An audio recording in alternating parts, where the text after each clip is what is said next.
रोहन गुस्से में जोर जोर से बोल रहा था, मेरी बेल्ट कहाँ रखी है पता नहीं चलता है, मेरे रुमाल कहाँ है कुछ समझ में नहीं आता है, और इन जूतों की जुराबों की कभी जोड़ियाँ मिलेंगी मुझे, एक जुराब कोई सी होती है दूसरी जुराब कोई सी होती है, और जोर जोर से बोल रहा था।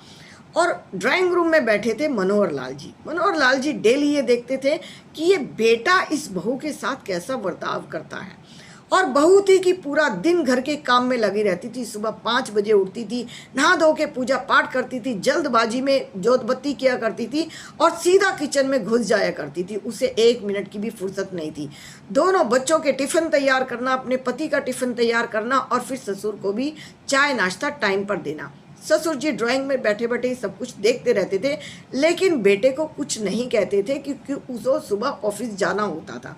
जाते हुए टोकना उन्हें अच्छा नहीं लगता था, लेकिन आज तो जैसे रोहन ने हद ही कर दी थी। क्या है तुम्हें कोई काम बता दो तो वो तुम टाइम से नहीं करती हो, मैंने कहा था ये शर्ट प्रेस करके रखना, और सुनो शाम को मेरे दोस्त भी आने वाले हैं, कुछ ना कुछ अच्छा सा बना कर रखना, और बार बार फ़ोन करके मुझे डिस्टर्ब भी मत करना। तभी मनोहर लाल जी बोले थे, सुन बेटा अति हो गई, अब तू मेरी एक बात सुन। जब तुम्हारी माँ जिंदा थी ना तब भी इस बहू को सांस नहीं लेने देती थी।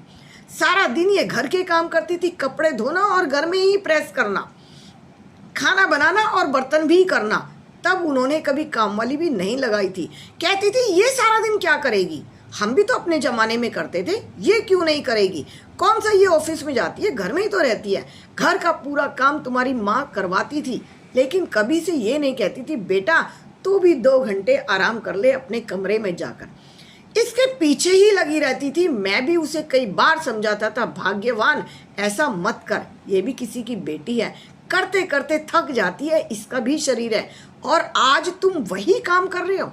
क्या तुम अपनी माँ का रोल निभा रहे हो? मुझे तो कभी कभी ऐसा लगता है जैसे इसकी एक सांस गई नहीं है। ये तो सास को शायद कभी याद ही ना करेगी, जैसा उसका व्यवहार था। इसे तो ऐसा लगने लगा होगा जैसे एक सास की जगह मेरे पति ने 4 सास की जगह ले ली है। जी मुझे यही लगता है तुम अपनी मम्मी का भी रोल आज इस पर निभा रहे हो। ये तुम गलत कर रहे हो बेटा, ये चीज़ें अच्छी नहीं होती है। क्या तुम इसके मन को कभी भी समझते हो? कभी बैठकर इससे 2 मिनट बात करते हो? कभी पूछते हो कि इसकी कमर में भी दर्द हो जाता होगा? कभी पूछते हो गर्मी में कैसे रोटी बनाती है? ससुर अपने बेटे से पूछ रहे थे और रोहन चुप हो गया था। रोहन को लगता था कि बाहर से वो जो अपनी दुकान पर जाता है, ऑफिस में जाता है, वहाँ से जो काम करके आता है वही थक कर आता है। शायद घर में तो थकावट होती ही नहीं है। लेकिन मनोहर लाल जी ने आज उसको समझा दिया था, बेटा एक लिमिट में ही सब चीज़ें अच्छी लगती हैं। तू इसका पति है, इसे महसूस होने दे। तू तो सास से भी ज़्यादा ऊपर बढ़कर चढ़कर इसको टॉर्चर करता है जैसे लगता है। नहीं, अब मैं ऐसा नहीं होने दूंगा। उन्होंने अपनी बहू को आवाज़ दी थी, पिंकी तुम इधर आओ बेटा और यहाँ सुनो, थोड़ी देर के लिए तुम अपने काम को बंद कर दिया करो। 2 घंटे गर्मी में तुम रेस्ट करोगी और उससे पहले कोई काम नहीं करोगी। जो काम है तुम उसे छोड़ दो, और कल से मैं एक काम वाली भी लगवा दूंगा। सबके घरों में लगी हैं, कोई नई बात थोड़ी है। इसे भी कुछ सहयोग मिलेगा, इसे भी थोड़ा आराम मिलेगा। अगर तुम्हारे जैसा पति इसका साथ नहीं देगा, कल को इसकी बहू भी ऐसी आ गई तो कब आराम करेगी ये? इसका शरीर है, थकता है। मनोहर लाल जी ने अपने बेटे रोहन को समझा दिया था।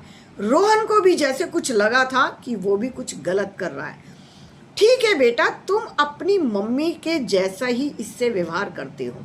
मम्मी के साथ पले हो ना, मम्मी ने बड़े प्यार से पाला है तुम्हें।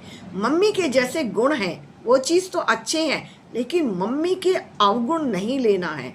किसी को भी ऐसी बातें नहीं बोलना है कि उसे महसूस हो जाए कि तुम एक नौकरानी की तरह काम करते हो। पत्नी है, रिस्पेक्ट देना सीखो।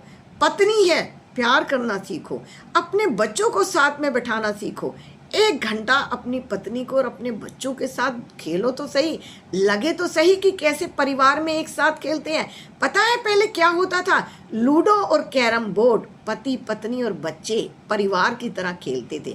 तुमने देखा है वो कोड़ियाँ हुआ करती थी, उनके साथ वो खेलते थे जैसे चौसर हुआ करता है।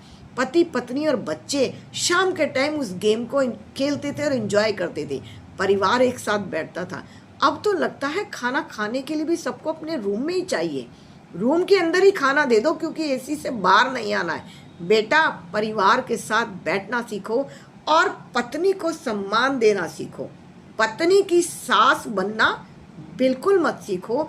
मनोहर लाल जी ने अपने बेटे रोहन को समझा दिया था और रोहन की समझ में भी आ गया था कि वो कहीं ना कहीं छोटी सी गलती कर रहा है। रोहन समझ चुका था कि उसके पापा उसे क्या समझा रहे हैं।